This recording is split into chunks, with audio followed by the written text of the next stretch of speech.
आज हम जानेंगे और पढ़ेंगे difference between Cushing disease, Cushing syndrome, Cushing triad और कुशिन अल्सर के बारे में। ये सारे ही वर्ड देखने में सिमिलर लग रहे हैं बट सारे ही एक दूसरे से डिफरेंट हैं। इन सभी को जानने से पहले हमें ये जानना ज़रूरी है कि कॉर्टिसोल क्या है और ये कहाँ से सिक्रीट होता है और इनके क्या क्या फंक्शंस है, क्योंकि कॉर्टिसोल जो है वो मेन कैरेक्टर है ऊपर दिए गए डिजीज और सिंड्रोम का। Now come on next slide. Cortisol जो का डेफिनेशंस का बात करें तो it is a steroid hormone which produce and synthesise by adrenal gland. ये एक स्टेरॉइड हार्मोन है जो कि सिक्रीट और सिंथेसाइज दोनों ही होता है एड्रिनल ग्लैंड से। आगे जानेंगे एड्रिनल ग्लैंड कहाँ और कैसा होता है अगले स्लाइड में। उससे पहले it is a also known as stress hormone. अब इसको स्ट्रेस हार्मोन हम लोग क्यों कहते हैं? क्योंकि स्ट्रेस के टाइम रिलीज होता है बॉडी में फॉर मूड स्टेबलाइजेशन और स्ट्रेस से कॉप अप करने के लिए हेल्प करता है। इसके मैकेनिज्म का बात करें तो ड्यूरिंग स्ट्रेस सिचुएशन कॉर्टिसोल जो है वो ट्रिगर करता है लीवर को फॉर प्रोडक्शंस ऑफ ग्लूकोज, जिससे रैपिड सोर्स ऑफ एनर्जी मिलता है बॉडी को उस स्ट्रेस से डिफेंस करने के लिए। अब लीवर को ही ट्रिगर क्यों करता है कॉर्टिसोल? क्योंकि जो भी फूड हम इंटेक करते हैं उससे हमें जो ग्लूकोज ऑब्टेन होता है उस ग्लूकोज को बॉडी एनर्जी प्रोडक्शंस के लिए यूज करता है और रेस्ट अमाउंट में एक्स्ट्रा जो ग्लूकोज बच जाता है जो एनर्जी प्रोडक्शंस में यूज नहीं आता वो लीवर में स्टोर हो जाता है in the form of glycogen for emergency situations में यूज करने के लिए। वही ग्लूकोज यहाँ पे हम रिसीव कर रहे हैं। और कॉर्टिसोल जो है वो ब्रेन के ग्लूकोज यूटिलाइजेशंस को भी इन्हेंस करता है ताकि ड्यूरिंग स्ट्रेसफुल सिचुएशंस में ब्रेन अलर्ट और वेल फंक्शनिंग करे। That's why we call cortisol is the stress hormone.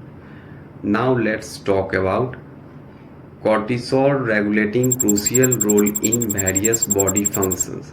Cortisol जो है वो बॉडी के different type of body functions में इम्पॉर्टेंट रोल प्ले करता है। लाइक ब्लड प्रेशर इंक्रीज होता है जब कॉर्टिसोल का लेवल हाई रहता है। तो अब ब्लड प्रेशर कैसे इंक्रीज करता है? क्योंकि कॉर्टिसोल जो है वो वाटर और सोडियम का रिटेंशंस करके ब्लड वॉल्यूम इंक्रीज करता है तो ऑटोमेटिक ब्लड प्रेशर इंक्रीज करेगा। मीन्स हम ये कह सकते हैं कि blood pressure is the directly proportional to cortisol. Body में किसी तरह का इन्फ्लामेटरी रिस्पॉन्स में as a anti inflammatory cortisol work करता है for only short period of time के लिए।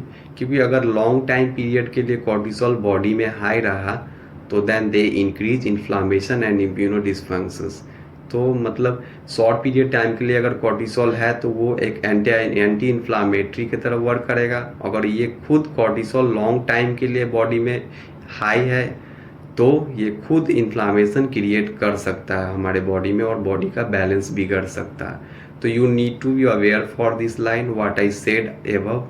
नाउ नेक्स्ट, कॉर्टिसोल जो है मेटाबॉलिज्म में हेल्प करता है लाइक ग्लूकोज मेटाबॉलिज्म, जिसमें ग्लूकोज लेवल इंक्रीज करता है ब्लड में by giving stimulation to liver for gluconeogenesis. मतलब नॉन कार्बोहाइड्रेट चीज़ों से ग्लूकोज प्रोड्यूस होता है। ग्लूकोनियोजेनेसिस का मीन्स है देन इंक्रीज ब्लड ग्लूकोज। आगे देखते हैं। अब बात करते हैं एड्रिनल ग्लैंड के बारे में जिसे कॉर्टिसोल बनता है और सिक्रीट होता है। The suprarenal gland are paired small triangle shape located on top of each kidney is known as adrenal gland। अब suprarenal gland हम क्यों कहते हैं adrenal gland को?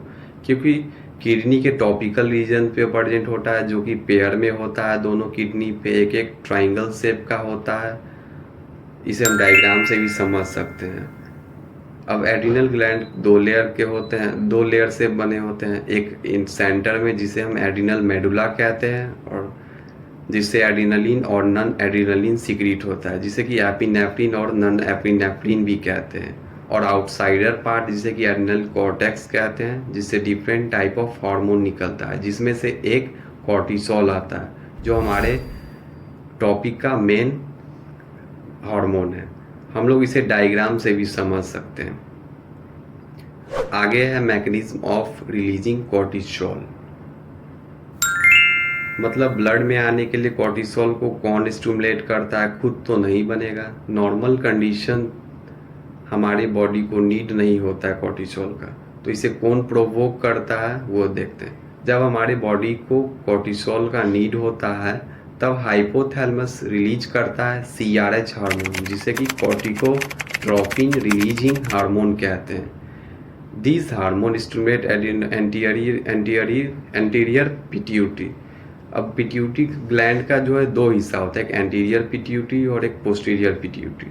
तो दोनों से अलग अलग हार्मोन्स निकलते हैं। तो अब एंटीरियर पिट्यूटरी जो है वो सिक्रीट करता है by the stimulation of CRH hormone. जब इसे CRH हार्मोन स्टिमुलेट करता है तो ये रिलीज करता है ACTH हार्मोन, जिसे कि एडिनोकॉर्टिकोट्रोपिक हार्मोन कहते हैं।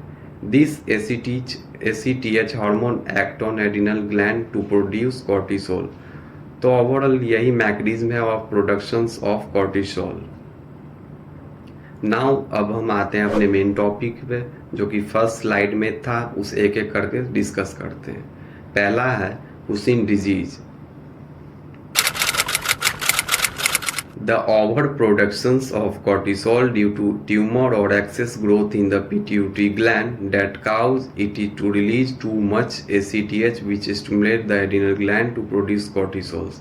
Means जब ट्यूमर या एक्सेस ग्रोथ पिट्यूटरी ग्लैंड का हो जाता है तब ओवर प्रोडक्शंस ACTH करने लगता है कॉर्टिसोल लेवल का। ACTH हार्मोन जो है वो ओवर प्रोडक्शंस होने के कारण कॉर्टिसोल लेवल का भी अमाउंट बढ़ जाता है due to stimulation by ACTH hormone. अब देखते हैं कुशिन सिंड्रोम के बारे में।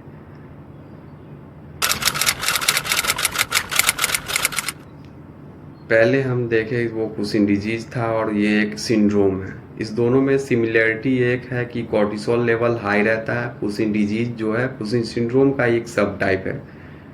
अब कुशिन डिजीज का रीजन स्पेसिफिक है, कॉन्फर्म है कि वो ट्यूमर और एक्सेस ग्रोथ के कारण ही होगा। बट सिंड्रोम में इसके अलावा और भी डिफरेंट टाइप ऑफ रीजन हो सकते हैं जिसके कारण कॉर्टिसोल अपने पीक पॉइंट पे होगा। जैसे पहले इसके डेफिनेशन से समझने का कोशिश करते हैं। A syndrome in which excess level of cortisol in body that come from outside the body through medication or made in the body as a result of a pituitary or adrenal gland tumor। इस definition से ये पता चलता है कि body में high amount of cortisol के exposure में बॉडी रहता है, जिसके रीजंस बहुत सारे हो सकते हैं। जब हम स्टेरॉइड मेडिसिन ले रहे हैं, बाहर से अगर मेडिकेशन ले रहे हैं, वो अगर स्टेरॉइड है तो, क्योंकि कॉर्टिसोल जो स्टेरॉइड हार्मोन ही होता है जिसके कारण बढ़ जाएगा, या फिर पिट्यूटरी और एड्रिनल ग्लैंड ट्यूमर के कारण ओवर प्रोडक्शन हो सकता है। इसके रीजन कोई स्पेसिफिक नहीं है, जैसे कि कुशिन डिजीज का था तो इसमें भी पिट्यूटरी ट्यूमर इंक्लूड है, बिकॉज कुशिन डिजीज आर सब टाइप ऑफ कुशिन सिंड्रोम। हम लोग बार बार बात कर रहे हैं, इस चीज़ को हमें फोकस करना होगा, क्योंकि Cushing disease is a specific type of Cushing syndrome. इसको आगे समझते हैं इन दोनों के डिफरेंसेस से। अब दोनों के डिफरेंसेस देखते हैं टेबल से। कुशिन सिंड्रोम का बात करें तो general term for elevated cortisol level, मतलब इसको हम लोग जनरली जानते हैं इसको एलिवेटेड कॉर्टिसोल लेवल से बॉडी में। कुशिन डिजीज का है specific cause of Cushing syndrome, pituitary tumour, मतलब ये एक स्पेसिफिक कंडीशन है कुशिन सिंड्रोम का। इसके कॉजेज का बात करें तो सिंड्रोम में बहुत सारे रीजन हो सकते हैं कॉर्टिसोल हाई के। एक्सटर्नल फैक्टर जैसे मेडिसिन या इंटरनल फैक्टर, और डिजीज में पिट्यूटरी ट्यूमर रीजन है। इसके अलावा और कोई ऑर्गन नहीं है एक्सटर्नल फैक्टर या फिर एक्सटर्नल फैक्टर। इस दोनों के बीच के रिलेशंस को जाने तो Cushing disease is a type of Cushing syndrome, word से ही क्लियर है। Next, Cushing syndrome can be cause by various factor including Cushing disease, मतलब इसके कई फैक्टर हो सकते हैं कुशिन डिजीज के साथ साथ। आगे है कुशिन triad. A set of signs that are indicate of increased intracranial pressure और increase pressure in brain. Means ये एक साइन ट्राइड है। ट्राइड मतलब 3 सेट ऑफ साइन, जिसमें हमें ये पता चलता है कि पेशेंट का intracranial pressure higher than normal रहेगा। अब नॉर्मल इंट्राक्रेनियल प्रेशर कितना रहता है? 5 से 15 mmHg के बीच। अगर उससे ज़्यादा हुआ तो इंट्राक्रेनियल प्रेशर हाई रहता है। अब वो इंट्राक्रेनियल प्रेशर हाई है तो उसको हम कैसे डिटेक्ट करते हैं? तो वही 3 सेट ऑफ साइन है। तो वो कौन कौन से साइन है जिससे हम पता कर सकते हैं कि इंट्राक्रेनियल प्रेशर हाई है बॉडी में? फर्स्ट है high blood pressure. Second, irregular inspiration होगा, मीन जो एक नॉर्मल रिदम होता है ब्रीदिंग का उससे डिफरेंट होगा। लो हार्ट बीट, जिससे ब्रेडिकार्डिया से भी हम लोग जानते हैं। आई होप ये टॉपिक स्लाइटली इजी होगा। नेक्स्ट है Cushing ulcer. It is a type of stress ulcer and this is the complication of elevated intracranial pressure which can be lead to affect the overstimulation of parietal cell of stomach which produce acid excessive and cause ulcer। तो ये एक type का stress ulcer है जो कि complication किसका है? Intracranial pressure का, जिससे ओवर स्टिमुलेशन मिलता है, स्टमक में सेल होता है जिससे एस्ट्रियल प्रोड्यूस होता है।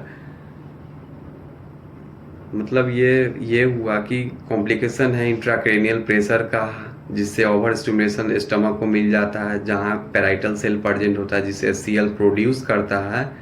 वही एक्सेसिव एसिड बनने के कारण कॉम्प्लिकेशन क्रिएट करता है अल्सर, इसलिए इससे हम कुशिंग अल्सर कहते हैं।